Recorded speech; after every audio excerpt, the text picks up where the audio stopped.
almost every aspect of my life has changed. It's affected my relationship. It's affected my relationship with my son. It's affected my own personal life. It's affected everything. The way that I view life now. Hi, my name is Hayley. I was diagnosed with a neuroendocrine tumor of the pancreas when I was 27 years old, and I am from Massachusetts. So in December of 2021, um, it was nighttime. It was probably 1, 2 a.m. I had severe pain in my pelvic region, kind of near my ovaries on the right side. Um, it was to the point where I really couldn't move or do anything. And I kind of waited it out throughout the night because I had my son and my husband is a truck driver. So I needed to be there for my son. And I waited until the morning and I went to the hospital. When I went to the hospital, I was starting to have nausea and I was also having diarrhea. And when I went in, they proceeded with a CT scan, MRI. There was no correlation as to why I even had that pain on my right side. We did ultrasound, we did every single scan you can think of, and nothing came back as to why there was a reason why I had that pain on my right side. I thought my appendix was bursting, to be honest, because my family has a history of that. I don't know if that's passed down, genetically, but that's just what I thought. And they said no, it was a mass on my pancreas and that I needed to get it checked out. I was already working with a surgeon because I had a lump in my breast that I thought could have been breast cancer, but it turned out to be that I just had dense breast tissue. So I was already working with a surgeon at that time. So when I was at the hospital, they told me, "Oh, I see that you're working with this doctor. We're going to write to her and I need you to follow up because we are going to want a biopsy done on this mass. It's showing that it has cancer cells. So we need to get it checked out." So I met with my surgeon that I was already previously with, and she wanted me to get a biopsy. So I went ahead and I did that in December also. And the results came back that it was cancerous and that I had to get a Whipple surgery. I was lucky enough to find it to the point where it was very small and I qualified for the Whipple. So that was the way that they wanted to go about it and just dissect it out right away. When I found out at the hospital that I had a tumor or a mass on my pancreas and that it's showing signs of cancer, but I needed to get the biopsy done, I was very nervous. My son was 2 years old at the time. He was turning three. And if anyone knows me, oh, I love my son to death. He's like the most important thing in my life, 100%, along with my fiance. But, when you have a child, it's completely different. So when I went and I got the biopsy, and I remember we were sitting on my couch. It was probably around 5 p.m. And the doctor who did the biopsy called me. It was a different doctor than my surgeon. And he said, "You're going to want to be sitting." And he told me, it is cancerous. And at the time, it was 3 centimeters, the mass on my pancreas. And he said, I know that you have your son and you are, because I was going to have to spend a week or more in the hospital, and I was very hesitant on getting the surgery, but they assured me that this was the easiest way that I had to go about it. But I was very confused and scared and nervous, and not for me, just more so for my son, because he's never been away from me ever. Like, we have been together since he was born, and I have been fortunate enough to be able to work from home. So I kept him home. He didn't go to daycare until actually after, or right around when I had the cancer. He was 3, about to be 3. So he's still very attached to me. So when I heard that I had cancer, it was like a complete shock. And also, I'm the first person in my family to have this type of cancer. And I have, on my grandmother's side, there was 18 children, And then on my grandfather's side, there was 13 children. And there has been a lot of cancer, and I'm the first one to have this cancer. So everything was just a complete shock.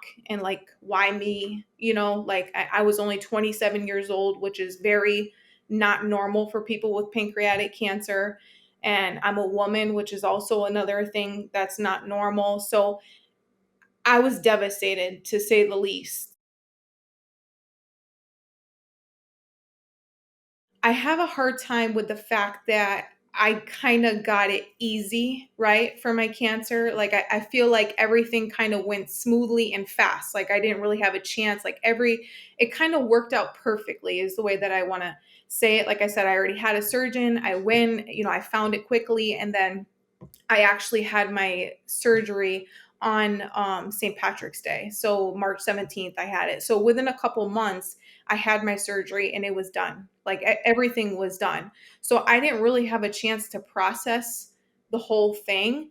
And a part of me still, like, I feel bad, and it feels not real or comparable to other people's stories because of how easy I feel like I had it the whole time. I didn't really have much time to even think. It was just like, I have to do this. This is what has to be done. I don't have a choice. They didn't offer me chemo or anything because they said that it was too early. And the only thing that we could do was a Whipple surgery, which was very scary to me because they have to take out a lot of stuff, a lot of organs, and cut a lot of parts. So I really didn't have an option. I just knew that I had to do it for my son, or else I wasn't going to be here. She said it was an extensive surgery. It would take about 7 hours to do, and they would remove part of my pancreas, part of my duodenum, bile duct. They would remove my gallbladder. I can't remember every single thing, but I know that they take out a lot of stuff. Um, the recovery from the Whipple surgery was extremely hard, extremely, extremely hard. And I think the hardest part was probably the mental part of being in the hospital for a week away from my son. After the surgery, I was recommended to take 2 months off of work, which I take care of my father in law. He is fully disabled. He's actually bedbound. So to take 2 months off was really hard because we're a small family and it is just me and my fiance and my son. So my sister actually came and stood with us for 2 months, and she took care of my son. She took him to daycare and helped me because I was practically in the bed.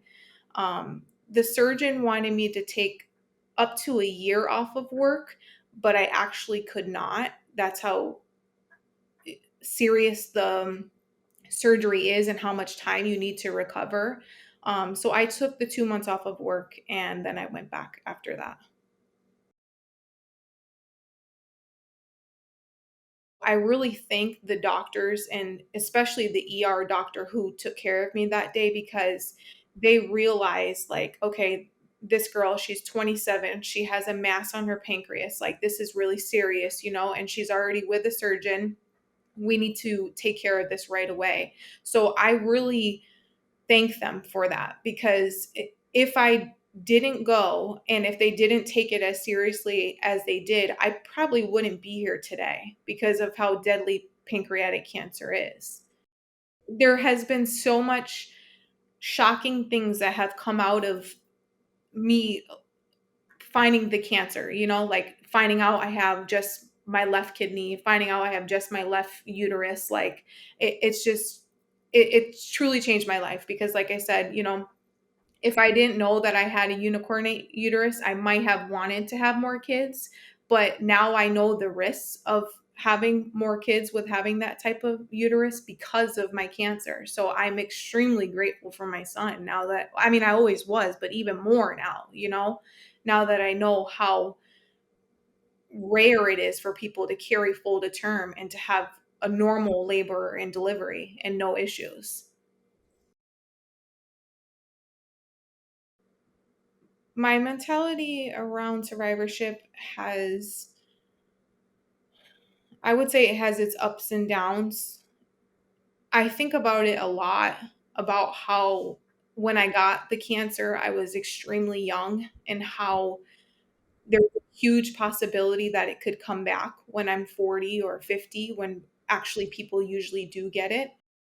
I think about it all the time, and I actually have my scan coming up that I have to do in August. So around that time, I'm a ball of nerves, and I'm hoping and praying that it's not coming back, because if it does come back, I don't even know what I will do. I have no idea. It'll be very scary for me, that's for sure. I do experience scan anxiety. At first, I was monitored twice a year, and then they just moved me up to once a year. So I do go every year now to get my scan, and my scan is coming up. Um, to be honest, I think my surgeon said that they want to monitor me for the rest of my life because I was so young getting it. And I really hope so, because I just I don't think I could not have a scan every year, and I would just be nervous all the time. Like, the scans do give me anxiety, but they also do make me feel better knowing afterwards that everything is okay.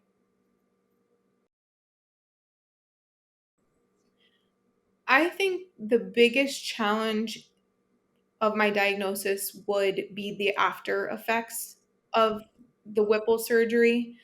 Um, I've had a hard time adjusting to how my life was, and I would say it's more centered around food. I've had to completely change the way that I eat, like, drastically. And I'm actually vegan. So I've never really liked meat, but I did love cheese and I loved eggs. But after my surgery, I was getting sick all the time. I was throwing up. I was having dumping syndrome. I was getting extreme sweats and all of that stuff. So I let go of the cheese, and that helped a little bit. But then, as I was eating the processed foods and the processed sugars and all of that stuff, it still wasn't helping. I was still getting sick. And it's still something that I deal with to this day. I would say that's been the biggest struggle for me, is relearning how to eat and how to live my life now with this new body that I have, because it's not the same anymore. Probably almost every aspect of my life has changed. It's affected my relationship. It's affected my relationship with my son. It's affected my own personal life. It's affected everything. The way that I view life now, I would say it has a lot of negative effects, but it also does have good effects too. This is a very traumatizing thing for me, and it still is. It still is really hard for me to even talk about in general. So it's kind of like we don't really address it. We know it's there. We went to the pancreatic cancer walk this year for my first year because I finally felt ready. And it's kind of just everybody's moving at my pace, in, I wouldn't say walking on eggshells, but just being considerate of how I feel and knowing that it's been really hard for me.